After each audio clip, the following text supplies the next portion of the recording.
Bueno, en esta mañana vamos a desarrollar esta conferencia, ¿cuándo regresará Cristo? Los que traigan su Biblia la pueden abrir en el capítulo 14 del Evangelio de Juan, donde Jesús está a punto ya de partir de este mundo hace 2000 años. Los discípulos están perturbados, confundidos, no han entendido claramente todavía la misión de Jesús. Todavía algunos, como Judas, creyeron que él venía a instalar un reino y donde él quería ser secretario de alguna algo ejecutivo dentro de su reino. Tal vez quería ser secretario de Hacienda porque él era el tesorero y estaba esperando, verdaderamente la oportunidad solamente de hacerse rico y tenía sus ojos puestos únicamente en los bienes materiales. Y en medio de esta confusión, cuando Cristo ya está a punto de irse 2 o 3 días antes de su crucifixión, lo primero que les dijo a los discípulos fue: no se turbe vuestro corazón. Creed en Dios, crean también en mí. En la casa de mi Padre muchas moradas hay. Si así no fuera, yo os lo hubiera dicho. Voy pues a preparar lugar para vosotros, y si me fuere y os preparar el lugar, vendré otra vez, y os tomaré a mí mismo, para que donde yo estoy, ustedes también estén. Notemos que en primer lugar, lo primero que Jesucristo nos dice a nosotros, esta generación 2000 años después, es: no permitan que nada les robe su paz, su tranquilidad, su esperanza, su seguridad que les he venido a traer.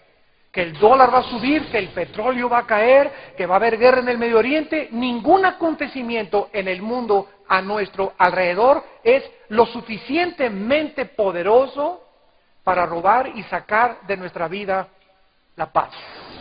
Esa paz que Jesucristo dijo: mi paz les dejo, mi paz les doy. No se turbe vuestro corazón, yo he vencido al mundo. Y ahora es increíble que tanto la clínica Mayo en Rochester, como el hospital Hopkins en Estados Unidos, como 2 hospitales de Inglaterra y uno de Francia, en la revista Medical Journal Medicine, acaban de los 4 hospitales de decir que efectivamente el 80% de las enfermedades, tanto físicas, mentales como espirituales, tienen su origen, el 80%, en el estrés.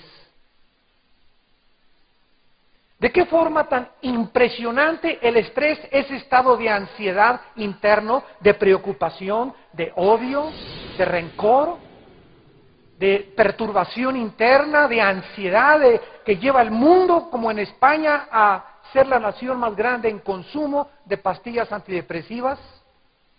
Llega a España a ser la nación más grande en el mundo en abortos y en divorcios. Se están vendiendo miles de billones de pastillas antidepresivas en el mundo como el negocio más grande que hay en el siglo XXI. Está el mundo lleno de ansiedad. Nadie sabe qué va a pasar, si va a suceder, en dónde invierto mi dinero. Ahora más que nunca están buscando todos, si es petrodólares o si es petrobonos o si invertir en el oro o en la plata o en la bolsa de valores. El mundo está como nunca desesperado, ansioso, tratando de tener una seguridad financiera para poder tener paz. Y la Biblia dice que Dios deshace como polilla lo más apreciado por el hombre. Jesucristo dijo: si ustedes realmente creen en Dios, crean también en mí. En otras palabras, manténganse creyendo en mí. Y la palabra creer en el original griego significa confiar. Sigan confiando que mis palabras y mis promesas son fieles y verdaderas. Nunca te dejaré, nunca te abandonaré. Estaré con ustedes todos los días hasta el fin del mundo. Estamos aquí pasando como extraterrestres, ahora sí, en este mundo, porque este mundo no es de nosotros. Estamos como peregrinos, dice la Biblia, visitando este mundo, fortaleciéndonos de alguna forma y desarrollando el carácter para prepararnos para la otra vida. Pero si Jesucristo no hubiera resucitado, no habría esperanza para ninguno de nosotros.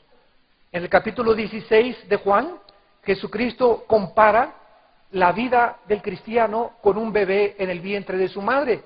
Y dice Juan 16, versículo 20, de cierto les digo, ya se está despidiendo de sus discípulos, ustedes llorarán y lamentarán, y el mundo se alegrará, pero aunque ustedes estén tristes, vuestra tristeza se convertirá en gozo. La mujer, cuando da luz, tiene dolor, porque ha llegado su hora, pero después que ha dado a luz un niño, ya no se acuerda de la angustia por el gozo que haya nacido un hombre en el mundo. También ustedes ahora tienen tristeza, pero los volveré a ver, y se gozará vuestro corazón, y nadie les quitará vuestro gozo. Vemos pues que Jesucristo, antes de partir al cielo, nos promete que Él iba a regresar. Y este es precisamente, damas y caballeros, el tema que vamos a desarrollar en esta conferencia. En la primera carta a los tesalonicenses, el apóstol Pablo, en el capítulo 4, nos muestra que Jesucristo va a venir en dos etapas. La primera etapa será cuando Él aparezca en el cielo sin tocar con sus pies el mundo, y nosotros, mientras estamos aquí vivos, millones de seres humanos van a ser arrebatados y vamos a desaparecer en fracciones de segundo. Esto es lo que se llama en la Biblia el rapto de la iglesia o el arrebatamiento de la iglesia, que es la palabra griega harpazo, que significa ser sacado con fuerza o súbitamente. Y después van a pasar 7 años donde van a descargarse juicios que la Biblia le llama la gran tribulación. Ojalá que muchos de ustedes no se queden para ese tiempo tan terrible que viene sobre el mundo, donde la Biblia dice en el Apocalipsis que los meteoros van a comenzar a caer, todas las costas van a ser inundadas por tsunamis, los hombres pedirán morir y no van a poder, desfalleciendo los hombres por las cosas tan tremendas y alarmantes que sucederán, señales en la luna, en el cielo, en las estrellas. Todas estas cosas serán los juicios de Dios contra un mundo que, como dijo hace 4 días que se murió el presidente de los ateos en Europa, Christopher Hitchens, que murió de cáncer, dijo, aunque yo estuviera muriéndome, esto lo dijo 4 días antes de morir, yo no creería jamás en Dios. Porque es el fraude más grande creer en Dios. Y así habrá personas, dice la Biblia, que ahí mismo, en la agonía de sus camas, como José Stalin, el gran dictador de Rusia, antes de morir, levantó sus puños contra el cielo, todavía desafiando a aquel que le había dado la vida. Esta es la soberbia del ser humano, donde nosotros creemos que somos dioses. Pues todos estos juicios caerán muy pronto en el mundo, y al terminar los 7 años de tribulación, el Señor Jesucristo regresará con nosotros. Dice Zacarías 14, dice Mateo 24 y 25, con todos los santos a instalar su reino durante 1000 años, donde serán las vacaciones del cristiano. En este reino milenial que tendremos aquí en la tierra, cambiarán muchas cosas de la ecología, vamos a descansar, no habrá personas que se levanten y me quieran robar, va a continuar la reproducción sexual, dice Isaías 65, Isaías 66, va a ser un mundo maravilloso, el mundo que anhelamos todos nosotros y en el cual quisiéramos vivir. Disneylandia no va a compararse absolutamente con lo que vamos a ver nosotros en el reino milenial. Pero antes de la segunda venida física de Cristo a establecer su reino, Él viene y saca a su iglesia. Y dice la primera carta a los tesalonicenses, capítulo 4, versículo 13, no quiero, hermanos, que ignoren acerca de los que duermen, para que no se entristezcan como los otros que no tienen esperanza. Porque si creemos que Jesús murió y resucitó, así también traerá Dios con Jesús a los que durmieron con Él. En aquel tiempo la iglesia de Tesalónica no estaban seguros todavía acerca de la resurrección. Y nosotros, cuando perdemos a un ser querido, es lógico, es un instinto natural, que nos entristezcamos, que lloremos por el difunto, fue mi hijo, fue mi esposa, fue mi padre o mi hermano, etcétera, etcétera. Pero cuando un cristiano pierde a un ser querido, es una mezcla de tristeza con gozo. Porque sabemos en lo profundo de nuestro corazón que esa persona que partió, que quisiéramos que se quedara a seguir sufriendo con nosotros. Quisiéramos que se quedara en este mundo cruel en el cual vivimos y que siguiera padeciendo ansiedad y preocupaciones, cuando esa persona que ha partido ha sido hecha libre totalmente, ha salido de su cuerpo y está en un mundo maravilloso, inimaginable, más que descrito en la palabra de Dios, en el cual nosotros algún día vamos a vivir.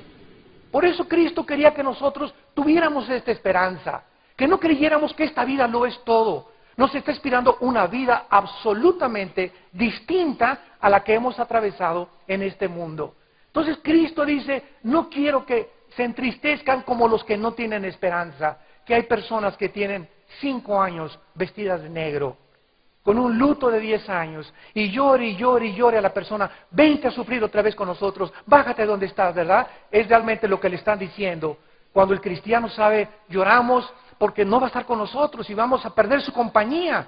Pero el cristiano tiene ese sentimiento, esa esperanza. Mi hermano, mi hijo, mi esposa está en un mucho mejor lugar. ¿Y por qué voy a ser yo tan envidioso de querer que regrese otra vez a seguir sufriendo conmigo? Gracias, Padre Santo, porque Él no viene a mí, pero nosotros vamos a ellos algún día. Porque los muertos no regresarán con nosotros, nosotros vamos a seguir el camino de toda la vida. Y dice Pablo a continuación, por lo cual les decimos esto, versículo 15, en palabra del Señor, que nosotros que vivimos, que habremos quedado hasta la venida del Señor, no precederemos a los que durmieron. Porque el Señor mismo, con voz de mando, con voz de arcángel y con trompeta de Dios, descenderá del cielo y los muertos en Cristo resucitarán primero. En otras palabras, la Biblia dice que somos espíritu, que tenemos un alma y que vivimos dentro de un cuerpo.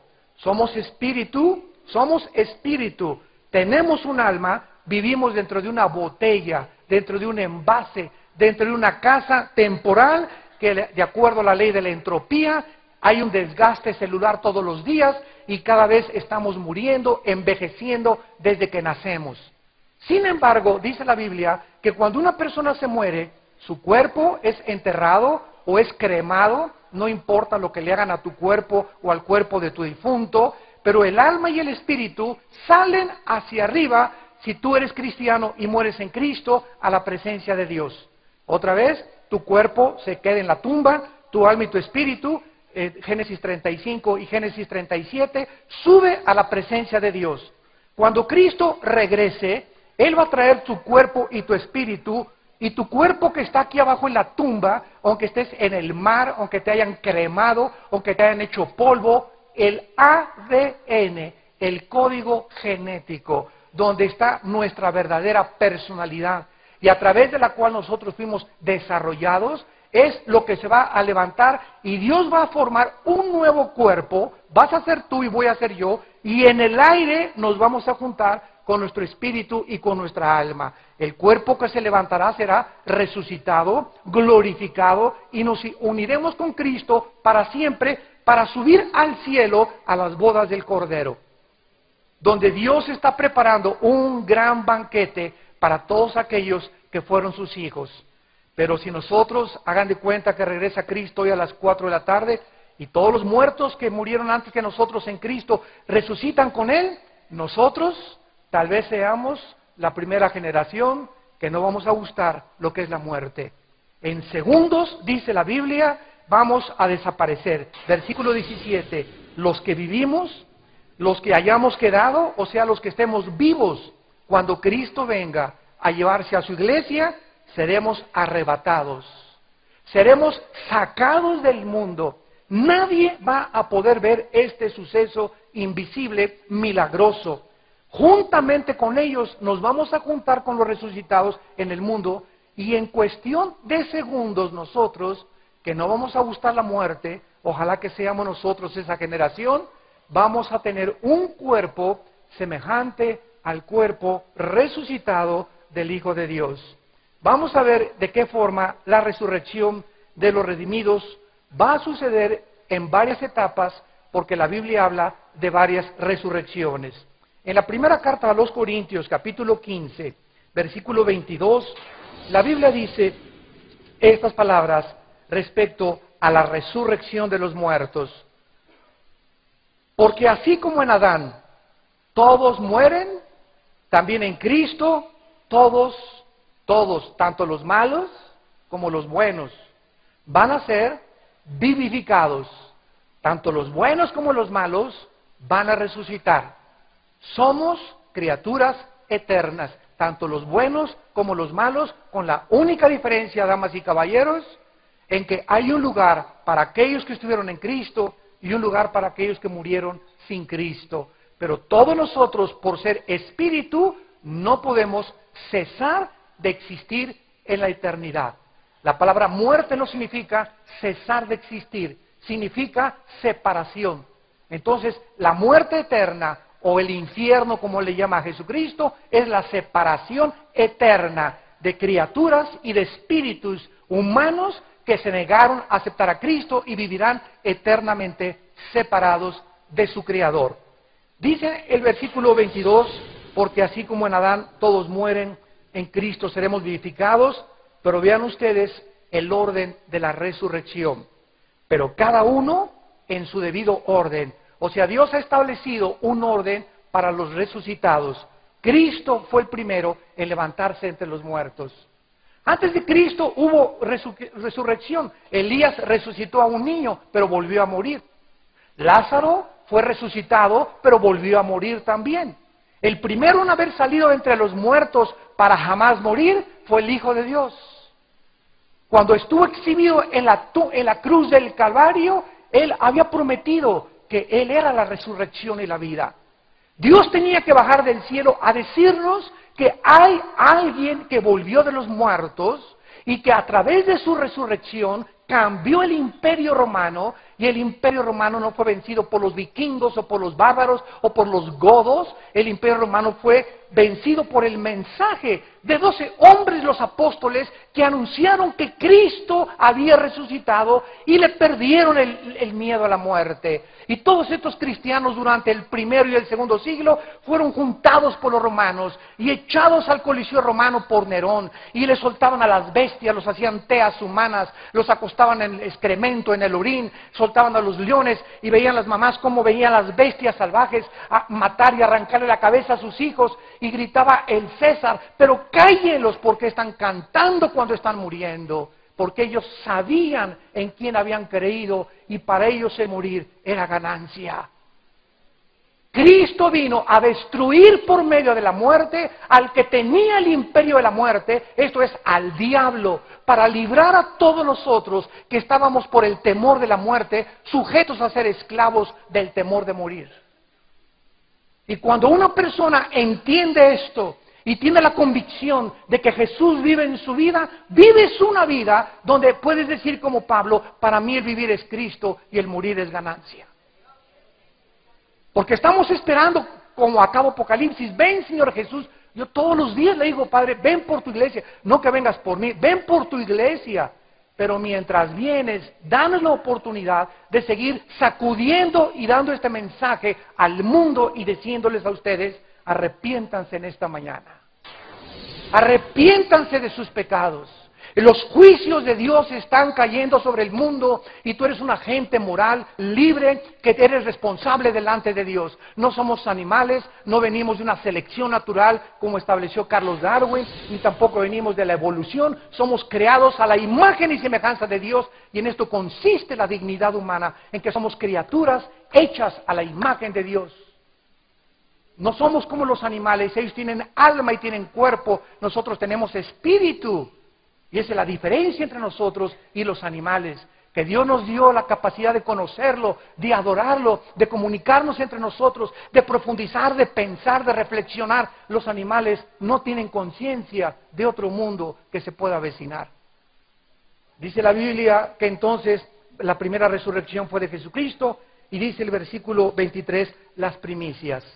Cuando Cristo resucitó, dice la Biblia, que algunos se abrieron las tumbas, y hubo un grupo de personas. Yo esta noche pensando si alguno de estos resucitados fue Juan el Bautista, a quien Herodes le acababa de cortar la cabeza. Como no sabemos quiénes fueron los que resucitaron junto con Cristo, dice la Biblia que los que resucitaron junto con Cristo se llaman las primicias. ¿Por qué? Porque en una fiesta del Antiguo Testamento de los judíos existe la fiesta de las primicias, donde se tomaba en Levítico 23 un manojo, y entonces el otro manojo que quedaba tenía que ser también recogido y ofrecido a Dios. Entonces Dios levanta a Cristo para que se cumpla esa fiesta judía, y las primicias, que eran los que estaban junto con Él, se resucitaron juntamente con Él. Bueno, eso es lo que dice la Biblia, que fue la resurrección de Jesús. Pero dice Cristo en el versículo 22, 23, y luego los que son de Cristo en su venida.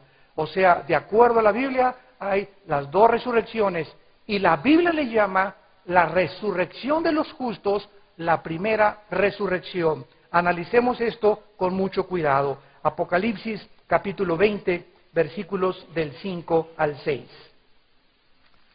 Es muy importante esta secuencia para que podamos entender claramente las resurrecciones, que todas las resurrecciones de los justos, aunque hayan tenido el suceso en diferentes tiempos, se llama la primera resurrección, o la resurrección para poder vivir eternamente con Dios. Dice en Apocalipsis 20, versículo 4, vi tronos.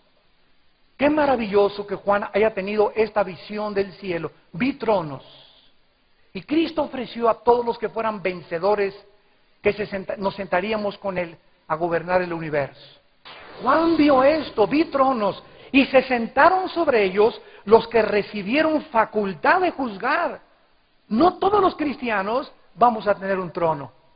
Solamente aquellos que fueron vencedores, aquellos que verdaderamente fueron fieles hasta la muerte, porque en el cielo va a haber diferentes grados, va a haber generales, va a haber tenientes coroneles, va a haber sargentos, va a haber soldados rasos también. Lo mismo que en el infierno. Todos creen que el infierno es un lugar donde todos van a ir amontonados ahí en un pozo. En la Biblia dice que hay diferentes niveles de castigo en la eternidad. ¿Quiénes serán castigados más, de acuerdo a Cristo? Aquellos a quienes se les dio más. Porque aquel siervo que no conocía la voluntad de Dios y no se preparó, recibirá menos azotes. Pero aquel siervo que, conociendo la voluntad de su Señor, no se preparó, recibirá más azotes. En otras palabras, todos ustedes que están escuchando recibirán más que cualquiera. Por el simple hecho que hay millones en el mundo que no están escuchando lo que tú estás escuchando. En el momento en que tú escuchas la palabra de Dios, te haces culpable. Porque tú tienes que decidir, tal vez hoy para ti es el día de la decisión, qué vas a hacer con Cristo en tu vida. Y aquellas personas, los inditos, los aucas, los tlaxcaltecas, los jíbaros, en el Amazonas, y millones de personas que nunca oyeron de Cristo, que nunca oyeron de la Biblia, ¿cómo los juzgará Dios? Dice Romanos 2, del 12 al 16, que los va a juzgar por su conciencia. Pero ninguno puede escaparse del juicio de Dios. Así que no pensemos, mi mamá era católica y se fue al cielo, o mi mamá era mormón, o mi papá era ranchero y nunca habló de la Biblia. ¿Dónde está? La Biblia dice, no te preocupes. Dios es un Dios infinitamente sabio y justo para condenar a nadie que no lo merezca. Así que Dios usará la conciencia de aquellos que nunca oyeron de Cristo. No te preocupes por ellos, preocúpate en esta mañana por el bienestar de tu alma. Y dice a continuación Apocalipsis, y vi las almas de los decapitados. El anticristo va a usar la guillotina. Y esto es muy interesante, porque cada vez se aproxima más la teoría de que serán los musulmanes de donde vendrá el anticristo. Y es la única religión que usa la decapitación. Y no estoy hablando de todos, ¿verdad? Estoy hablando de los musulmanes radicales, como los que estrellaron los aviones contra las Torres Gemelas. Dice la Biblia, y vi las almas de los decapitados por causa del testimonio de Jesús y por la palabra de Dios, los que no habían adorado a la bestia, o sea, al anticristo, ni a su imagen, y que no recibieron la marca en sus frentes ni en sus manos, y vivieron y reinaron con Cristo 1000 años. Escuchen el versículo 5 y 6. Pero los otros muertos, o sea, aquí estamos ya al final de los 7 años de la gran tribulación. Aquí estamos ya en la parte final, cuando ya viene el juicio de aquellos que no han resucitado en el arrebatamiento. Los otros muertos no volvieron a vivir hasta que se cumplieron 1000 años. Esta es la primera resurrección. Bienaventurado y santo el que tiene parte en la primera resurrección. La segunda muerte es la muerte eterna. No tiene potestad sobre estos, sino que serán sacerdotes de Dios y de Cristo y reinarán con Él 1000 años. Vemos pues entonces que la primera resurrección la van a formar, en primer lugar, los que seamos arrebatados con Cristo y los que seamos transformados. Número 2, los 144,000. En la tribulación va a haber una resurrección. Apocalipsis 14, del 1 al 4, ve Juan a los 144,000 judíos en el cielo. Tal vez fueron muertos por el anticristo, resucitados en la tribulación. En tercer lugar, los 2 testigos. Apocalipsis capítulo 11, del 7 al 12. Estos 2 hombres que van a enfrentarse al anticristo, van a morir en Jerusalén y ante los ojos del mundo van a resucitar. Ya llevamos 3 resurrecciones, el arrebatamiento, los 144,000 y tenemos a los 2 testigos. Y finalmente, en el libro de Daniel, en el Antiguo Testamento, capítulo 12, la Biblia enseña que los santos del Antiguo Testamento resucitarán juntamente al final del milenio. Dice Daniel 12, versículo 2 y 3, perdón. Y muchos de los que duermen en el polvo de la tierra. Damas y caballeros, esto fue escrito hace 2600 años. 2600 años por el profeta Daniel, que estuvo cautivo bajo el rey Nabucodonosor en Babilonia, sirvió al rey Darío en Medo-Persia, que es ahorita Irán, y que durante casi 90 años le fue fiel a Dios. Y dice Daniel, porque los del polvo de la tierra serán despertados, unos para vida eterna, aquí está, otros para vergüenza y confusión perpetua. Todos vamos a resucitar con diferente destino. Los entendidos resplandecerán como el resplandor del firmamento, y los que enseñan la justicia a la multitud como las estrellas a perpetua eternidad.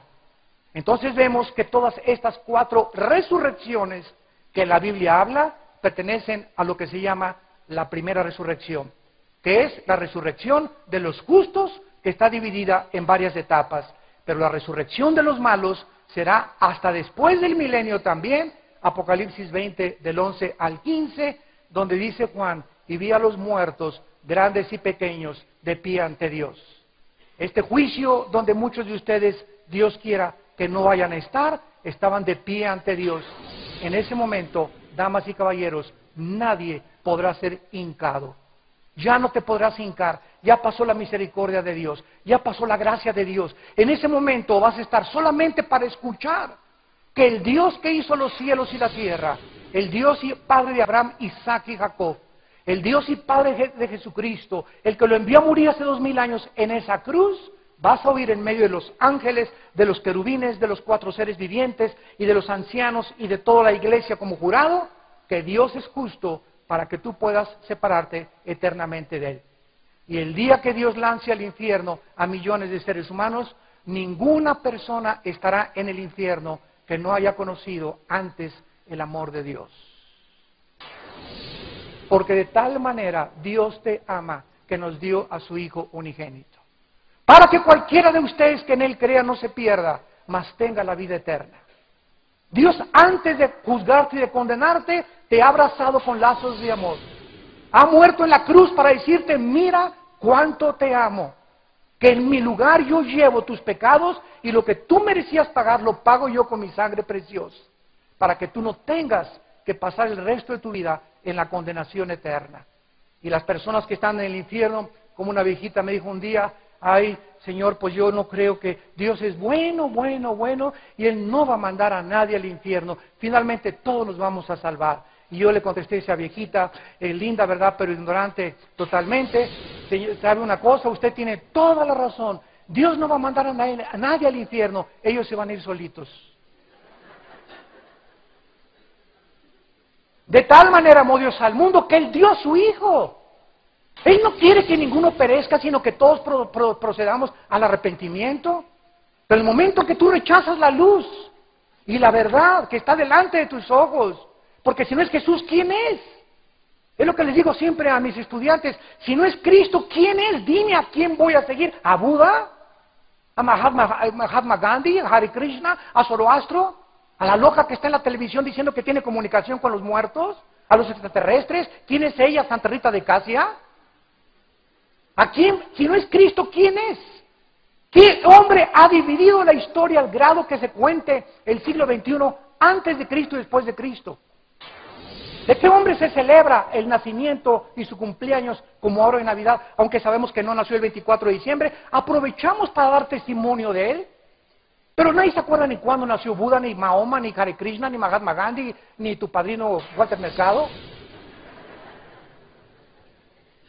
Hasta los ateos tienen vacaciones en diciembre. Y además Cristo es tan impactante en la historia que se celebra su nacimiento. La historia fue dividida y se celebra su muerte y resurrección en la famosa Semana Santa, donde todos se van, no a Semana Santa, a Acapulco, ¿verdad?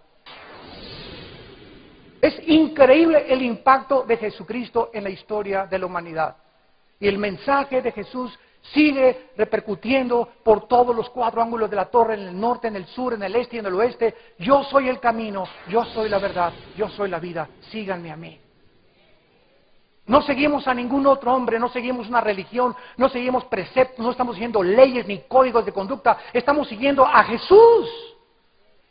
Porque tú puedes ser una persona que asista a una religión sin tener a Jesucristo. Tú me puedes decir en esta mañana, yo soy católico, protestante, o evangélico, mormón, o testigo de Jehová, o etcétera, etcétera. Sin tener a Jesús, tú puedes pertenecer por herencia, porque tus padres, tu familia va a esa iglesia, a ese edificio, y ya te uniste a esa congregación, sin que tengas necesariamente una relación personal con Dios. ¿Qué es el cristianismo? Es una relación personal, diaria, viva y dinámica con alguien que resucitó de entre los muertos. Y yo te invito esta mañana, no que vengas a una religión, ni a una secta, ni a un grupo, un código de conducta, te invito a que vengas a un hombre que se llama Jesús de Nazaret. Él solo puede entrar a tu vida y cambiar y transformar tu carácter, cambiar tu matrimonio, transformar tus hijos, y cuando tú recibes a Cristo, subes a un nivel. Aquí está el nivel del mundo, donde todos lo que ven, lo que oyen, lo que sienten y lo que huelen es lo único que pueden creer. Cuando entramos al nivel de la eternidad, subimos a un nivel y comenzamos a vivir en milagros.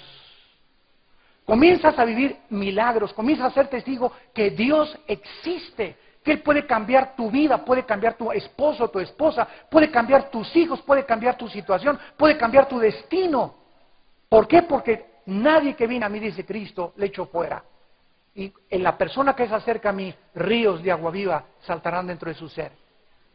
¿Quién sería tan loco, verdad, y con la insanidad mental de rechazar lo que Dios nos está ofreciendo? Una paz, una seguridad, una esperanza, que es lo que más necesita el mundo en nuestros tiempos. Y se encuentra no en un político, no en un partido político, no en la esperanza de una nación, no en los dólares, no en las finanzas, se encuentra en Dios. ¿De dónde vendrá nuestro socorro? Nuestro socorro viene de Jehová, que hizo los cielos y la tierra. De allá viene nuestro socorro. No pongas tus ojos en ningún hombre, en ningún partido, en ninguna institución, porque vas a ser desilusionado. Nuestros ojos puestos en Jesucristo. Y finalmente, dice la Biblia en penúltimo lugar, ¿con qué cuerpo vamos a resucitar? Todo el mundo se pregunta, bueno, ¿cómo será nuestro nuevo cuerpo? ¿Será como el de Superman? ¿O como el hombre araña? ¿O como el de He-Man o Batman? ¿Qué características tendrá nuestro nuevo cuerpo? Vayamos a la Biblia. En el libro de Filipenses, en el Nuevo Testamento, capítulo 3, maravillosa es la Biblia. Ya deja de ver el triunfo del amor. Porque nunca te llevará a triunfar en el amor, aparte de eso. Dice en Filipenses capítulo 3, versículos 20 y 21, mas nuestra ciudadanía está en los cielos, de donde también esperamos. Esa es la vida del cristiano, estamos en una constante esperanza que Cristo puede venir hoy, mañana, y si no viene pasado mañana, el día que tú mueras, y tal vez muchos van a morir hoy o pasado mañana, el día que tú mueras te encuentras con Él, como tu juez o como tu Salvador. Estamos esperando a Jesucristo, al Salvador, y dice el versículo 21, el cual transformará. Esta palabra metasechimazo en el griego significa cambiar de forma. Es exactamente la palabra que se usa cuando el cocuyo se adhiere al tronco de un árbol y deja ahí totalmente su antiguo cuerpo y sale volando como una mariposa. Hubo una transformación, de repente salió volando como mariposa. Cuando resucitemos, así vamos así del cuerpo y vamos a comenzar a volar como las águilas. Y este cuerpo, dice la Biblia, que era de la humillación nuestra mientras estamos aquí, va a ser semejante, escuchen, al cuerpo de la gloria suya, por el poder con el cual puede también sujetar a sí mismo todas las cosas. Muy bien, la Biblia enseña, damas y caballeros, que nuestro cuerpo será exactamente igual, con las mismas características que tendrá el cuerpo de Cristo cuando resucitó. Vamos a comparar estas características. Número 1, el cuerpo de Cristo cuando resucitó no tenía sangre. Ahorita, dice Levítico 17:11, antes de que se descubriera la circulación de la sangre, la vida de la carne está en la sangre. La Biblia tiene datos científicos más antiguos y más modernos que el periódico y la ciencia de mañana en la mañana. Antes de que se descubriera la circulación de la sangre, dice Hechos 17, el apóstol Pablo, de una sangre nos ha hecho a todos los seres humanos, negros, amarillos y anglosajones. Somos seres humanos. El día que te necesites una transfusión de sangre, dile a tu maestro que cree que venimos de chita que te haga la transfusión de un chango. Y jamás será compatible la sangre de un animal con la sangre humana. Aunque tengamos RH positivo, RH negativo, sangre universal es sangre humana. No somos una especie subhumana.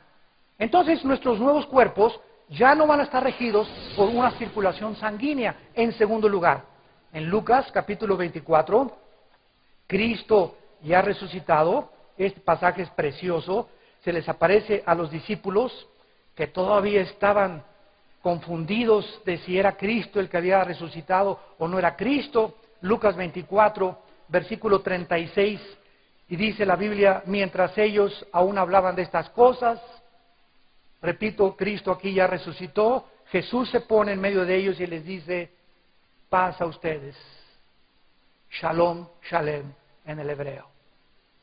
Ten paz, ten tranquilidad, ten cuidado, confía en mí, todo está bien. Si tienes preocupaciones que no se van a arreglar, ¿para qué te preocupes si no se pueden arreglar? Y si tienes preocupaciones que se pueden arreglar, ¿para qué te preocupas si se van a arreglar? Tan sencillo como eso, ¿verdad? Paz a nosotros. Dios quiere que tengamos un estado de paz. Que mi hija se fue a las 3 de la mañana y antes de que regrese te van a internar a ti en el psiquiátrico. El estado emocional en el que nosotros caemos, sobre todo cuando es una angustia y una depresión crónica, es cuando nosotros vivimos en la incredulidad. Porque estamos atribulados en todo, pero no angustiados. Perseguidos, mas no desamparados. Destruidos, mas caídos, pero no destruidos. Y aunque el justo cayere, Dios lo volverá a levantar.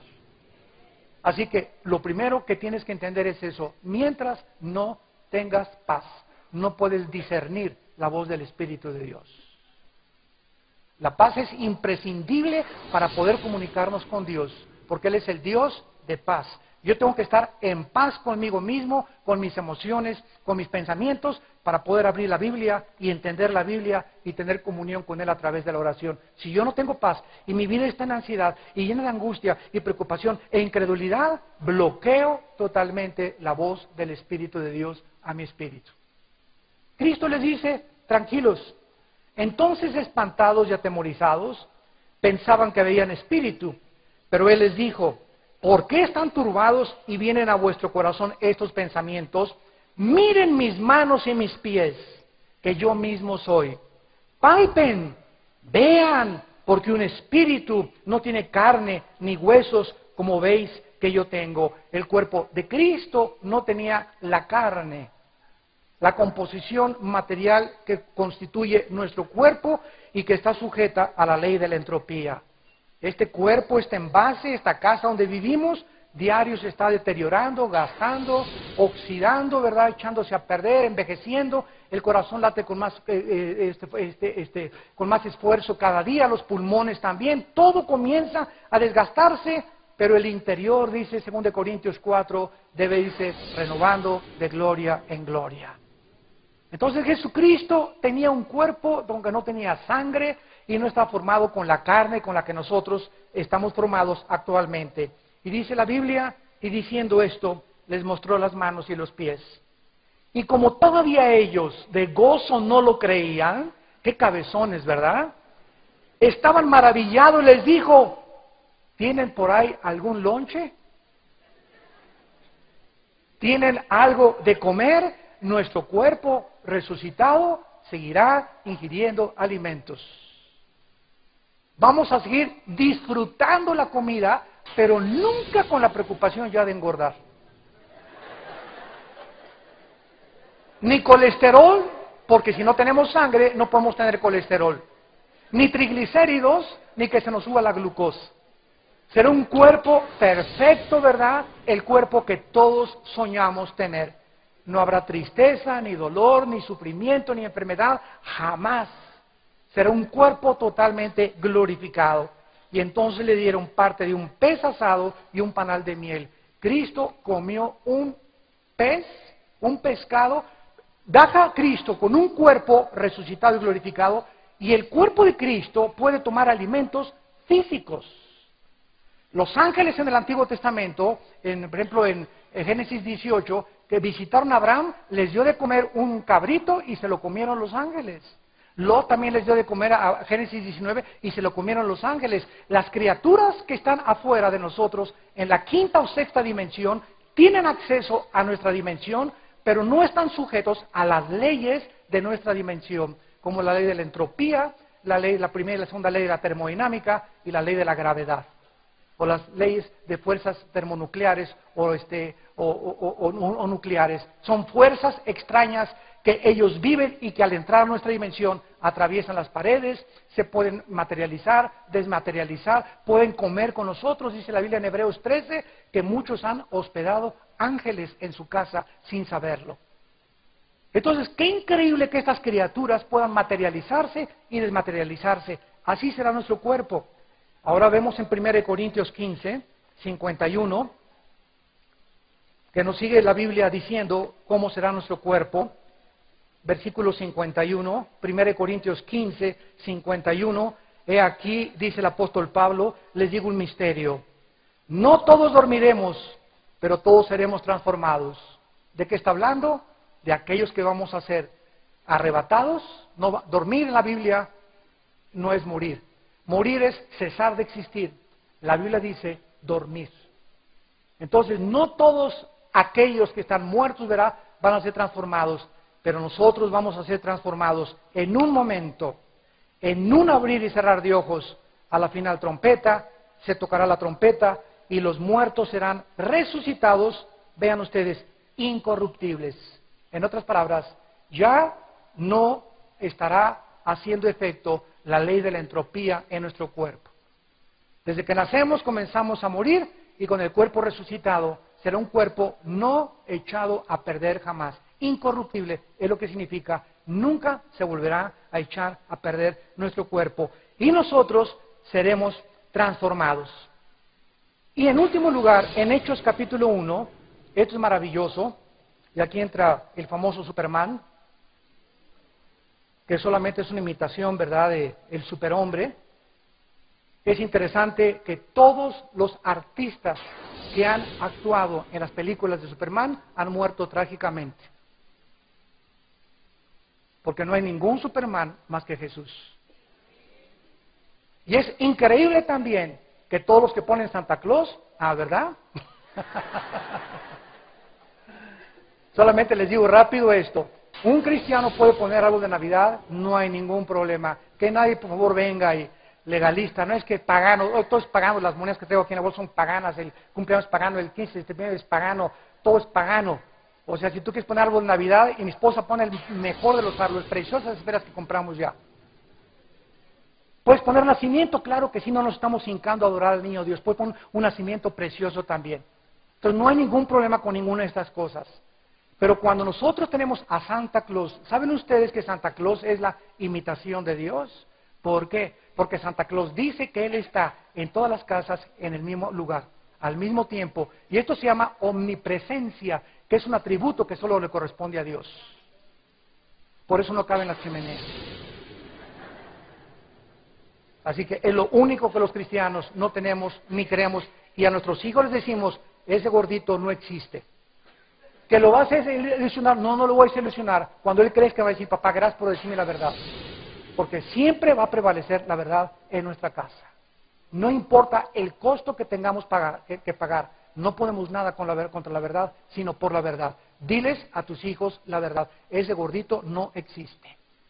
Nosotros te vamos a traer tu regalo y te vamos a bendecir, etcétera, etcétera, bla, bla, bla. Bueno, y vemos aquí en Hechos 1, versículo 6, la última característica que vamos a tener, que es la que imita a Superman.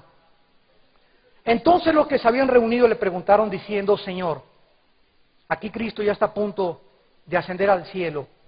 ¿Restaurarás el reino de Israel en este tiempo? Y él les dijo, no les toca a ustedes saber la cronología, ni los sazones o los tiempos exactos que el Padre puso en su sola potestad. Pero recibirán poder cuando haya venido sobre ustedes el Espíritu Santo y me serán testigos. En México, en el Distrito Federal, en Tlalnepantla, en Atlacomulco, en Jalisco, en Estados Unidos y en lo último de la tierra, a donde quiera que vayas, lleva el mensaje de la salvación en Cristo. Y habiendo dicho estas cosas, puestos los ojos en el cielo, entre tanto que él se iba, se pusieron junto a él a ellos dos varones con vestiduras blancas, los cuales también les dijeron, varones galileos, ¿por qué están mirando al cielo? Este mismo Jesús que ha sido tomado de ustedes al cielo, así vendrá, como le habían visto, ir al cielo. Cristo pudo comenzar a volar. Su nuevo cuerpo glorificado ya no estaba operando bajo la ley de la gravedad, que es la que descubrió Isaac Newton. Todo cuerpo más pesado que el aire es atraído al centro de la tierra. Cristo comenzó a elevarse, a volar hacia el cielo. Nuestro cuerpo glorificado nos vamos a poder transformar de galaxia en galaxia. ¿Saben ustedes, para que tengan una idea, ahora que se habla de trillones y de segundos y la nueva partícula neutrino que está rompiendo la teoría de la relatividad de Alberto Einstein, que es más rápido que la velocidad de la luz? ¿Saben ustedes que cuánto es 1.000.000 de segundos? Perdón, son 12 días. 1.000.000.000 de segundos, 32 años. Y 1.000.000.000 de segundos, 32.000 años. Ahora, convirtámoslo esto en dinero. $1 trillón, ¿cuánto es? Porque hasta hace 3 o 4 años comenzaron a mencionar que el endeudamiento es de trillones de dólares. Es una cantidad que nadie jamás hace 5 o 10 años ni siquiera pensábamos en trillones de dólares. Si tú gastas $1.000.000 durante 240 años, no acabas de pagar $1 trillón. O sea, desde el tiempo de Daniel, que son 2.500 años hasta nuestros días, si una persona hubiera comenzado a gastar $1.000.000 hasta nuestros días, no hubiera acabado de pagar $1 trillón. Para que tengas idea lo que es $1 trillón. Si tú gastaras $1 por segundo durante 350 años, $1 por segundo, 350 años, no acabarías de pagar $1 trillón. Estados Unidos tiene una deuda de 14 trillones de dólares. El mundo se está hundiendo ante todos nosotros. Y vamos a ver finalmente, ¿existen señales del arrebatamiento? No, no existe ninguna señal del arrebatamiento. Existen señales de la segunda venida, pero no existen señales del arrebatamiento. Dice la Biblia en Mateo capítulo 24. Mateo 24, versículo 42 al 44. Es Jesús el que está hablando. Velad, porque no saben a qué hora ha de venir vuestro Señor. ¿De qué está hablando Cristo? Del arrebatamiento. ¿Por qué? Porque en su segunda venida, anteriormente, en los versículos del 3 al 20 más o menos, dijo, y habrá señales en el cielo y en la luna, y verán la señal del Hijo del Hombre. Para la segunda venida hay señales. Y los que estén viviendo en la tribulación sabrán exactamente cuándo viene Jesucristo. Nosotros, para el arrebatamiento, no sabemos cuándo viene Jesucristo. Esta es la diferencia entre el arrebatamiento y la segunda venida. No son una sola venida, son dos eventos totalmente distintos. En el arrebatamiento no hay señales, es inminente. Puede venir ahorita saliendo aquí del hotel. Velen porque no saben cuándo vendrá su Señor. Si el padre de familia supiera a qué hora el ladrón habría de venir, velaría y no dejaría minar su casa. Pero también ustedes estén preparados porque el Hijo del Hombre vendrá a la hora que no van a pensar. Los que están viviendo en la gran tribulación sabrán que los testigos ya fueron muertos, los 144,000 ya fueron muertos, ya cayeron las copas, y ya viene el Armagedón, y los que estén en la tribulación viviendo sabrán que después del Armagedón el Señor Jesucristo vendrá a detener la destrucción de su pueblo Israel. Entonces, el arrebatamiento no tiene absolutamente ninguna señal. Pero podemos saber nosotros en qué tiempo estamos. Mateo 24, Cristo lo anuncia claramente. Damas y caballeros, se los digo con todo mi corazón, nos encontramos viviendo la última generación, de acuerdo a las profecías bíblicas. El mundo no se va a acabar en el 2002, ni el 21 de diciembre del 2002. La Biblia no establece una fecha cuando el mundo se acaba. Van a comenzar tal vez los juicios y tal vez efectos de la tribulación, pero el mundo no se acaba todavía. Todavía falta que se levante el anticristo, que haga un pacto de paz entre el Medio Oriente y entre Europa, que se reconstruya el templo judío en Israel, que los musulmanes hagan un pacto, imagínense esto, que los musulmanes hagan un pacto con los judíos, que en 6,000 años no lo han podido hacer, el anticristo lo va a lograr, y cuando estas cosas sucedan, nosotros ya no nos encontramos en este mundo. Bye bye, adiós mundo cruel. Ya pronto te veré.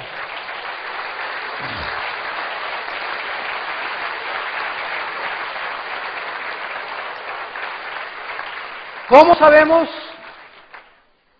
que estamos en la última generación? Dice Mateo 24, versículo 6, oirán de guerras y rumores de guerras. Miren que no se turben porque es necesario que todo esto acontezca, pero aún no es el fin.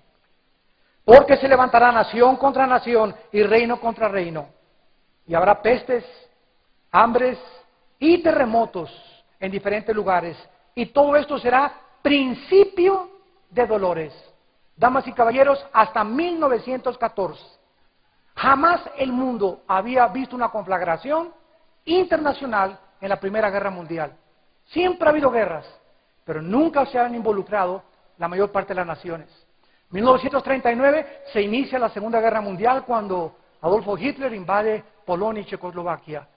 Y durante la Segunda Guerra Mundial mueren, y la Primera Guerra Mundial mueren aproximadamente 75-80 millones de seres humanos. De acuerdo al Instituto para la Paz en Suecia y Estocolmo, desde la Segunda Guerra Mundial hasta el año 2000 han habido más de 378 guerras, revoluciones y golpes de Estado. Las Naciones Unidas no han podido detener las guerras entre nosotros. Y estamos al borde ahorita de que Israel invada a Irán o ataque a Irán, o que al contrario Irán bombardee a Israel, o que se vengan las naciones árabes ahorita contra Israel, ahora que todos los soldados ya fueron sacados de Irak. Irak ya se quedó absolutamente en manos de los musulmanes. Israel está solo por primera vez en la historia, desde el 48 que se independizó como nación. Y ahora la única nación que tiene Israel a su lado es Jordania. Y están a punto de derrocar al rey Hussein de Jordania. Cuando esto suceda, queda aislado totalmente Israel. Y Cristo dijo, cuando veáis a Jerusalén rodeada de ejércitos, sabed que el tiempo es el final. Los terremotos de 1976, de acuerdo al Instituto Sismológico en Boulder, Colorado, desde el 76 al año 2000, se han multiplicado. Siempre ha habido terremotos, nunca al nivel como el de Chile, que cambió el eje de la Tierra 5 centímetros. Como el tsunami que azotó y devastó Japón, es la única nación en el mundo que se había preparado para los terremotos. Qué increíble coincidencia. Qué paradoja, que Japón se haya preparado con unas estructuras tremendas y nunca se esperaron que no sería por ahí, vendría por el agua. y arrasó totalmente. No se esperaron la fuga de radioactividad de las plantas nucleares también en Japón, que llegaron hasta Nueva Zelanda y hasta Australia y a las costas de Indonesia y a las costas de las Filipinas y a las costas, hasta Rusia llegó la radioactividad, hasta las costas de California llegó la radioactividad de Japón. Estamos en un mundo en el cual estamos totalmente siendo sacudidos de la noche a la mañana. La semana pasada que estaba yo en Toluca, como a las 8 de la noche, comienza mi casa, yo creí que el tinaco se me caía encima. El terremoto que acaba de pasar, que casi fue de 0.7 grados. En ese momento me quedé ahí quieto, pero en ese momento pensé otra vez en mi corazón, qué frágiles somos.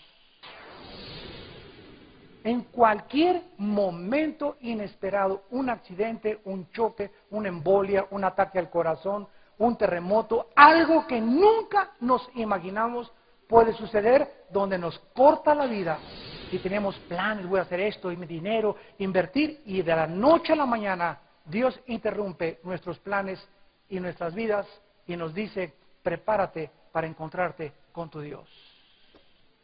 ¿Estás tú preparado para encontrarte con tu Dios?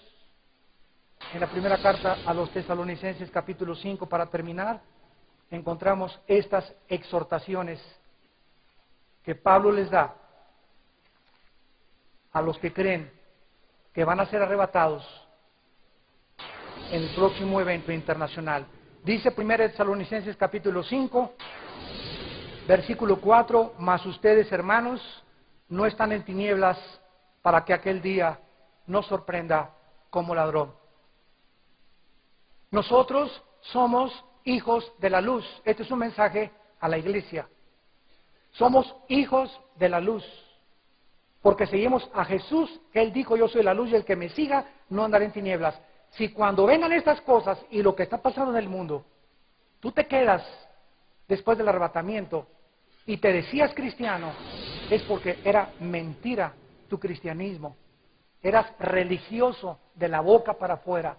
Tu corazón nunca fue transformado, nunca tuviste una relación personal con Cristo, nunca te gustó leer la Biblia, nunca tuviste tiempo de oración, nunca le hablaste a nadie de Cristo, no ganaste ninguna alma, y en aquel día me dirán, Señor, Señor, y te dirá el Señor, yo nunca te conocí, apártate de mí.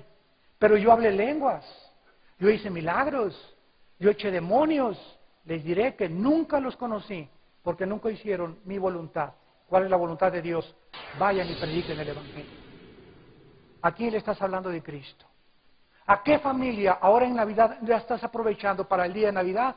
Le digas a toda tu familia, me permite unas palabras, voy a orar, voy a dar gracias. Que no te dé vergüenza, a Él no le dio vergüenza morir en la cruz. Y que en Navidad puedes decirles, de tal manera murió al mundo, querido papá, querida mamá, primos, hermanos, cuñados, que Dios nos ama. Dios nos manda que nos arrepintamos, reciban a Cristo, invita a tu familia a recibir a Cristo en esta Navidad. No desaprovechemos el tiempo porque el juicio de Dios se avecina. Velemos porque el tiempo está cerca. ¿Cuántos de ustedes en esta mañana no quisieran por primera vez abrirle su corazón al Hijo de Dios? Entregarle tu vida a Jesucristo, arrepentirte de tus pecados y ahí de tu lugar decirle estas palabras. Inclina tu cabeza y en lo más profundo de la sinceridad de tu alma, dile a Dios estas palabras. Señor mío y Dios mío, en esta mañana me arrepiento de mi vida. Sé que tú resucitaste de los muertos a los 3 días y que en una cruz abriste tus manos, tus brazos, para derramar tu sangre en mi lugar. Señor Jesús, creo en ti, en lo que hiciste en la cruz, en tu sacrificio perfecto y eterno para pagar por mis pecados. Te pido que en este instante entres a mi vida. No entiendo muchas cosas aún y no necesito entenderlas todavía, pero sí necesito entender que te necesito. Que tú tienes la vida eterna que yo necesito y el poder de transformar mi vida, mi familia, mi futuro matrimonio, mi matrimonio, mis hijos, nuestra nación. Señor Jesús, entra a mi corazón como mi Dios y mi Salvador. Gracias porque vives por los siglos de los siglos y porque me has dado el poder de vivir para ti. Gracias, Señor, te pido en este instante que me des la sabiduría y el entendimiento para que cada vez que abra las páginas de tu santo libro, la Biblia, la luz pueda salir y transformar mis pensamientos, mi carácter, mi forma de ser, para ser conformado a la imagen de tu Hijo Jesucristo, en quien te doy las gracias. Bendito Jesús. Amén. Gracias a Dios por este mensaje. Gracias a Dios por la Biblia. Gracias a Dios. Gracias, Señor. Gracias, Señor.